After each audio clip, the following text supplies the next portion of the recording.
to Manchester. Our Premier League insider David Ornstein joins us now. David, fantastic to have you on the show. Haven't seen you in ages. So much to get through, though. So we'll get through the pleasantries. We'll start talking about Aston Villa. Lost against Newcastle yesterday by 4-0. They have their new manager, Unai Emery. Has he started work yet? What's the latest? So Unai Emery will start work, Rebecca, on Tuesday, the 1st of November, by which point the work permit process should be complete. He was not at Newcastle for yesterday's bitterly disappointing defeat. He was watching via video link. He has not had any contact, as far as we know, with the interim coaching staff, and I'm told that he definitely has had no contact with the players so far. They're on a day off today, they'll be on another day off tomorrow, and then they'll all reconvene at Bodymoor Heath on Tuesday. We should hear from Unai Emery towards the end of the week, maybe Thursday or Friday, in a news conference building up to that critical match against Manchester United at Villa Park on Sunday, which Villa will hope they pull away from the relegation zone because they're only 1 point above it as things stand. There's a lot that needs to be sorted out. What will Aaron Danks, the interim head coach, do? Will he remain at the club as part of Emery's setup, or will he leave? He's got 2 assistants working with him as well, and some more behind the scenes as well. And then you've got Unai Emery himself and his backroom staff. We know from Arsenal and Sevilla and Villarreal that they will be big.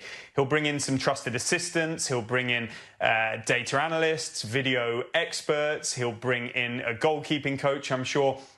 And also a 23-year-old coach, 23, who's working with him at Villarreal at the moment, called Jaime Arias, is tipped to come in, as is Paco Ayestaran, who was the former assistant to Rafa Benitez at Liverpool. So busy times at Aston Villa. It's very exciting for them to have such a high-profile appointment. They're really pleased with that, but they've got some massive games ahead of them before the break for the World Cup, and these owners at Aston Villa are hugely ambitious. They will want to get this right, and they've placed their trust in Unai Emery to do so. We're yet to hear on his contract length. We should get those details in the coming days. 23-year-old Premier League coach. That just makes everyone feel incredibly decrepit. Let's talk about Tottenham and Antonio Conte. You can't really work out whether or not he is loving being at Tottenham, hating it. No one really knows, but that's Antonio Conte.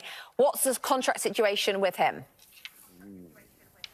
It's a very delicate situation, Rebecca, because we know Antonio Conte, let's not forget, initially turned down this job, and then when Tottenham came for him again, he agreed to take it. He's under contract until the summer of 2023, so time is ticking.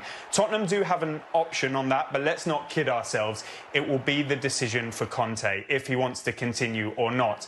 There were recently reports in the UK that Tottenham will sit down with him to discuss a new deal and try to extend him next month, November, ideally during the international break for the World Cup. However, I've been told by a number of sources around this situation that Conte is very unlikely to sign anytime soon. He will make a decision much closer towards the end of the season, maybe even in the summer itself. That is not ideal for Daniel Levy, the Tottenham chairman, or Tottenham as a club, because they will want some clarity. They'll want to get planning.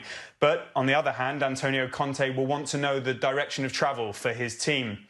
This squad, the trajectory that they're on, whether they're going to be competitive, whether he's going to be backed in the January and summer markets in the way that he wants to get the players that he feels he needs to succeed, because ultimately he's a winner.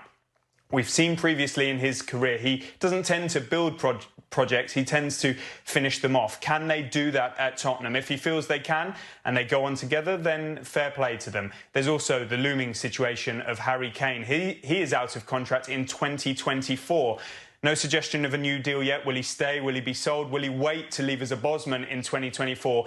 A lot of discussions to be had during the World Cup and then after in 2023. Watch this space on Tottenham. OK, and David, at Brighton, a really fascinating situation with Roberto Zerbi coming in, not quite changing too much, but changing a little bit. Yesterday getting his first win. How has he settled in? Rebecca, Brighton are one of the most fascinating, impressive projects, I think, not only in the Premier League, but beyond. If you were to take away the team colours, the stadiums, the name, the reputation, the history, and just look at the structure and the setup, I think Brighton will be up there as title challengers. They are really the envy, the example to many across football. And it was a huge decision, obviously, to bring in Roberto Zerbi. And not only that, it caused some disruption, because with Graham Potter, when I think it was 7 members of of staff. Mark Cucurella left, of course, as well. Dan Ashworth had already gone. And in with Zerbi came about 7 staff as well. In fact, one more could be on his way to Chelsea. Paul Winstanley, the essentially head of recruitment. The clubs are in talks. There is no agreement yet, but there's a very high expectation that that will happen. And with De Zerbi comes new faces, new processes, new ways of training and playing and tactics and formations and sports science, and also new languages. So it's been a difficult period at Brighton. Not only that, despite playing well from the Anfield game onwards, they've not picked up a result, 5 without a win until yesterday, when almost poetically they humbled Chelsea. And that says that it doesn't matter if individuals leave this Brighton project.